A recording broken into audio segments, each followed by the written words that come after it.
Good morning, friends. I hope you guys are having a good day so far. Y'all, I'm in such a great mood today. I don't know, I'm just happy today.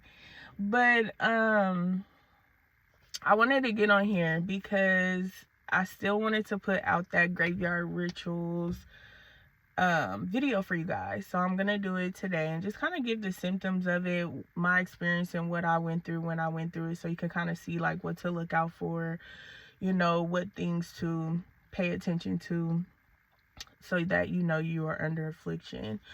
I had, oh, the kids, they're on their little bikes and stuff.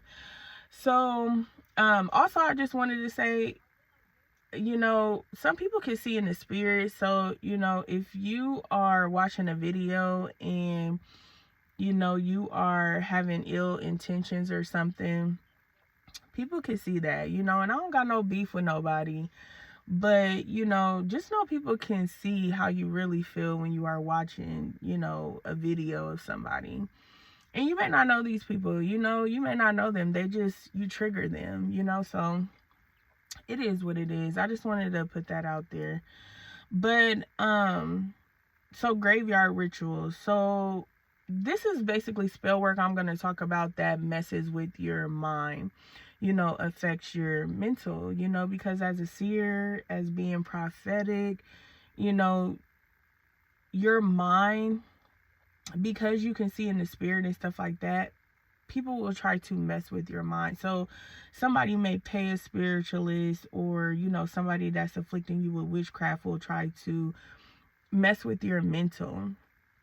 So then you're feeling off, your dreams are super messed up. You can't pay attention in the spirit because you have so much going on with afflictions. You just can't, you're not able to comprehend what's going on. And because you're under affliction, things get conscrewed or however.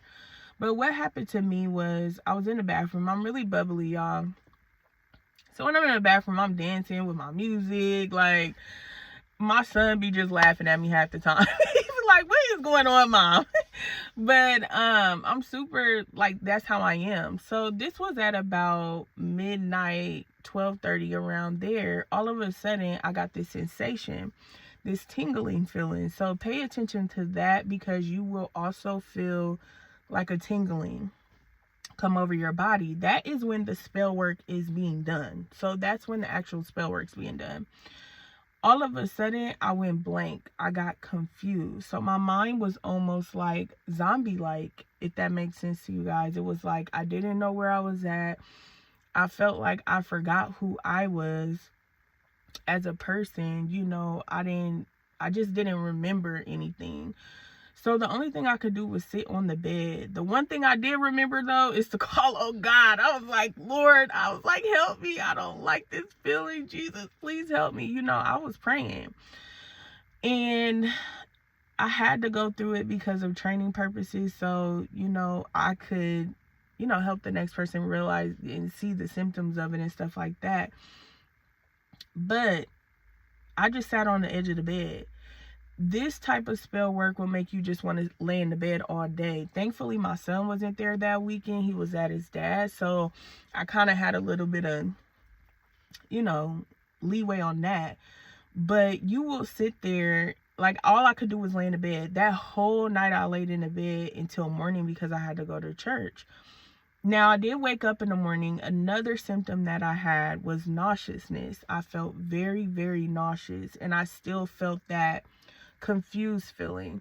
But I was able to, thankfully, by the grace of God, I was able to get up and go to church. But I didn't stay long, because when you're under affliction and somebody's under affliction, they're not going to be the same person that they are. Some people get angry when they're under affliction. Some people just try to stay away from people when they're under affliction, because that messes with you. It hinders you. It makes you feel suppressed, like like it's a control over you. Let me just say that's how it makes you feel. So it was almost like I was just out of it. Like, I usually help with Sunday school. I couldn't even do that. So what I did was I left. I told them, like, I can't help today. I gotta go. So I ended up leaving. And it's not good to drive on this type of affliction when you're under that, because your mind is so out of it. You're almost like unpredictable. Like anything you do, you could be unpredictable with it. And it really was, honestly, that was one of the scariest things for me, because I honestly thought I was going insane. And I'm not even lying. Like, I felt like I was going insane. Then that Sunday, I ended up getting a confirmation that I wasn't tripping. I was going through witchcraft attempt, that they did spell work. And, people can add graveyard dirt to the spell work to make it more intensified. So say somebody pays a spiritualist, or they're, doing, doing the spell work, they can add graveyard dirt to intensify what's going on with you, So pay attention to that. I had the tingling feeling, so I knew something was being done to me, and that was when the spell work was actually coming through. Then I got confused. It was almost like a zombie effect, a zombie feeling. Then only thing I could do was lay down. My energy was very low. I barely wanted to get out of the bed. The next day, I was very nauseous, so I also had a sick feeling added onto that. So I felt sick. And I wasn't able to function like that. You feel, and also confusion is in there. And people will attack this. They will use this type of spell work because you're prophetic, you're a seer, you can see in the spirit. You see some of the hidden things. It's not that you're trying to see these things, but God trusts you enough to show you these things. And that's the giftings that he trusted you with. But they want to confuse you. They want to make you feel like you're mentally ill, and a lot of people, mistake the prophetic, because it's a thin line. You're saying you're having dreams and stuff like this, but there's a difference between being prophetic and having, suffering from a mental illness and, stuff like that. But people will attack your mind like that. So just be very cautious. Definitely, be aware of what's going on with you. And just know some things you have to go through for training, but it's all for the greater good. You may be the only person that they actually attempted that on, that it actually failed. And now they are seeking the God of Isaac, Abraham, and Jacob. That's how I look at it. But all right, you guys, I hope you guys have a good day, and I will talk to you soon. All right, bye.